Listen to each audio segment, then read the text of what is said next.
I've been living in the US for 8 years, but healthcare is still very mysterious for me. So, just for the benefit of myself and for our audience, can you tell me what happens when someone gets a treatment? So, who ends up paying who? Yeah, well, you're not alone. I've been living here my whole life, and it's mysterious to me as well. But one of the things we're trying to do at MultiPlan is kind of simplify and educate and demystify to some degree how the process works. But really, there's essentially two kinds of health insurance in the U.S. So it's government funded, Medicare and Medicaid, and then there are commercial insurance products.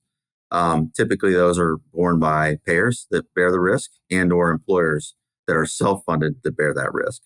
When someone has an issue or needs to see, a provider or someone that's delivering care, they have the choice to go in network, and those network agreements are typically negotiated between providers and payers of healthcare and employers and sponsors.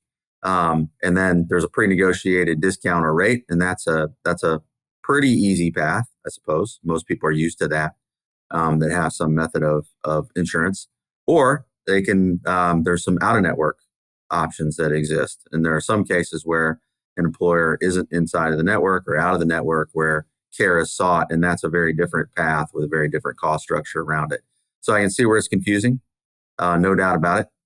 But as I said, what we're trying to do is, demystify the extent we can, and also control and contain costs to the extent that we can as well. Okay, so primarily insurance based, and then you've got this difference between in network where it's like specific providers, and then out of network where it's like, oh, you want treatment from someone else and maybe you have to pay a bit more. All right.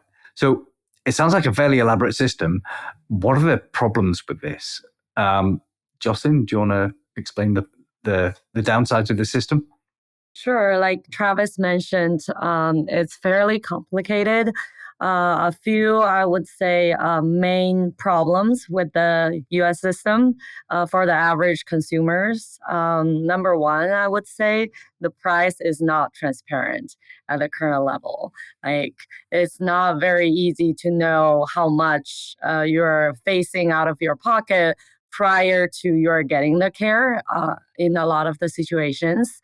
And also, secondly, the price can be drastically different from provider to provider, even for the same exact procedure that you're seeking.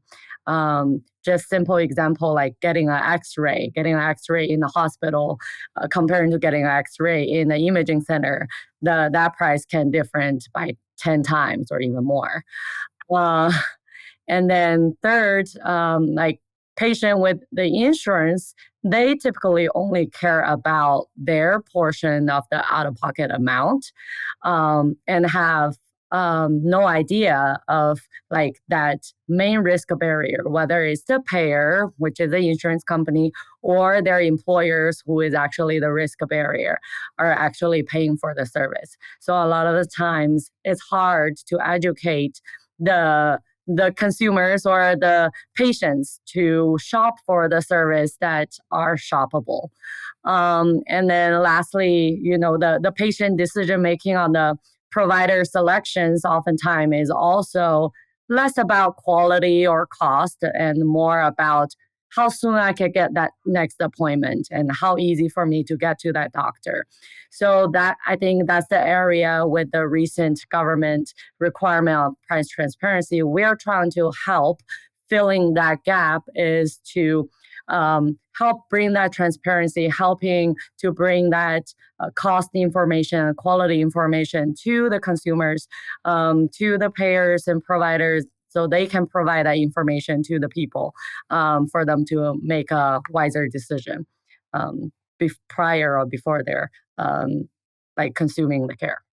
Okay, so with that lack of transparency, it's very difficult to know how much you're being charged and where you're going to get the best price from. I guess there's no like price comparison service like you get for shopping sites, no equivalent for healthcare in general. Okay, all right. Travis, did you have anything to add to that? Are there any other problems you see with the system? Yeah, I mean, it's interesting. I mean, there's, the price for the same service can be different. So if you're going through a Medicare channel, it's a price. If it's in-network negotiated, it's a price. If it's out of network, it can be a price.